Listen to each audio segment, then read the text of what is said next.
ধরে এই নখ দুটো দিয়ে আপনি চশমার মতো করবেন। দেখেন দর্শক, আমার মতো চশমার মতো করবেন। করে আপনি অপোজিট হ্যান্ড দিয়ে এই হাতটাকে আপনার বডির দিকে টানবেন, আঙ্গুলগুলোকে আপনার বডির দিকে টানবেন।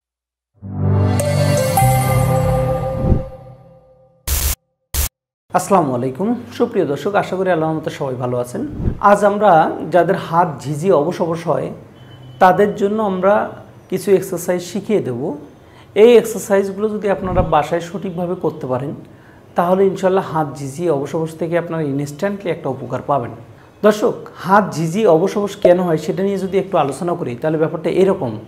আপনার ঘাড়ে যদি নার্ভ রুট কম্প্রেশন থাকে তাহলে ঘাড় থেকে যে নার্ভগুলো আপনার হাতের দিকে চলে আসে ওই নার্ভগুলোর সাপ্লাই অনুযায়ী ওই নার্ভগুলোর ওই জায়গাগুলোতে আপনার ঝিঝি অবশ হয়। আরেকটা জিনিস দর্শক, আপনার হাত যদি ক্ষয়ে যায় তাহলেও আপনার হাতের দিকে ঝিঝি অবশ, ঘাড়ের হাত যদি ক্ষয়ে যায় তাহলেও আপনার হাতে ঝিঝি অবশ হতে পারে।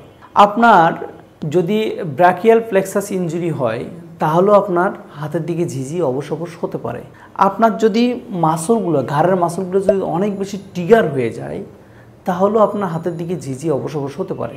আপনার এখানে একটা রোগ হয় দর্শক, সেটাকে বলে আমরা সিটিএস, কার্পাল টানেল সিনড্রোম। অর্থাৎ এই টানেলে যদি কম্প্রেসড হয়ে মিডিয়াল নার্ভের উপর একটা চাপ পড়ে তখন আপনার হাতের দিকে ঝিঝি অবশ হতে পারে। এই মোটামুটি কারণ দর্শক, অনেক কারণে হাতের ঝিঝি অবশ হয়, তো এগুলো হচ্ছে উল্লেখযোগ্য কারণ। এখন এই ঝিঝি অবশ হলে আপনারা কি করবেন? আপনাদের যাদের দীর্ঘদিন এরকম হাতের ঝিঝি অবশ হয়, ঝিঝি অবশটা তো একটা অস্বস্তিকর যন্ত্রণা।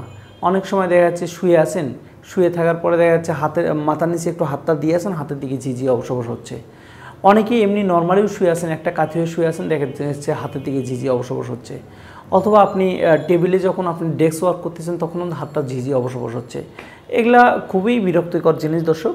তা আপনারা যদি রেগুলার কিছু এক্সারসাইজ করতে পারেন, আমরা যে এক্সারসাইজগুলো দেখিয়ে দেবো সেই এক্সারসাইজগুলো যদি নিয়মিত করতে পারেন তাহলে দেখবেন যে হাতের ঝিঝি অবশটা আপনাদের অনেকাংশে কমে আসবে। হাতের ঝিঝি অবশের জন্য আমরা 3টে এক্সারসাইজ দেখিয়ে দেবো। এই 3টে এক্সারসাইজ করলে অবশ্যই আপনার হাতের ঝিঝি অবশটা কমে যাবে দর্শক। প্রথমে আপনার যে এক্সারসাইজটা করবেন সেটা হচ্ছে এরকম শোল্ডার স্ট্রেচিং। শোল্ডার স্ট্রেচিংটা করার জন্য আপনার এই হাতটাকে ধরে আপনি এদিকে একটু টানবেন।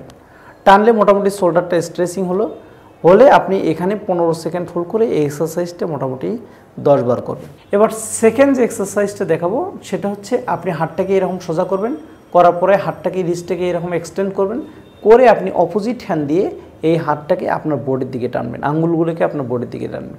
যখন টানবেন তখন দেখবেন যে এদিকে একটা টান পড়ছে। যখন টানটা পড়বে তখন আপনি এখানেই 15 সেকেন্ড হোল্ড করে এই এক্সারসাইজটাও মোটামুটি 10 বার করবেন। এবার থার্ড যে এক্সারসাইজটা দেখাবো দর্শক সেটা হচ্ছে আপনি এই নখটাকে এটা একটা ওকে চিহ্নর মতো করবেন, করে আপনি এই 3টে নখকে এক জায়গাতে অ্যাটাচ করে নেবেন, নিয়ে আপনি এখানে ধরে এই নখ দুটো দিয়ে আপনি চশমার মতো করবেন। দেখেন দর্শক, আমার মতো চশমার মতো করবেন। চশমার মতো করলে দেখবেন যে এই জায়গাগুলোতে এক ধরনের স্ট্রেস পড়বে।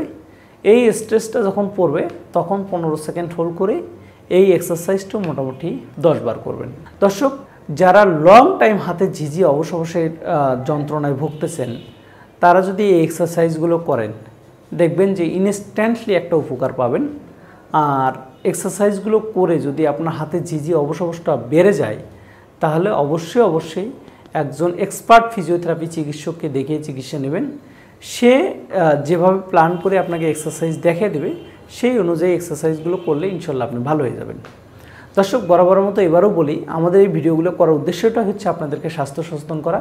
সেক্ষেত্রে ভিডিওটি দেখে যদি আপনারা উপকৃত হন তাহলে ভিডিওটিতে একটা লাইক দিবেন এবং ভিডিওটি বেশি বেশি করে শেয়ার করে রাখবেন যাতে আপনার শেয়ারের মাধ্যমে অন্যরাও ভিডিওটি দেখে উপকৃত হতে পারে।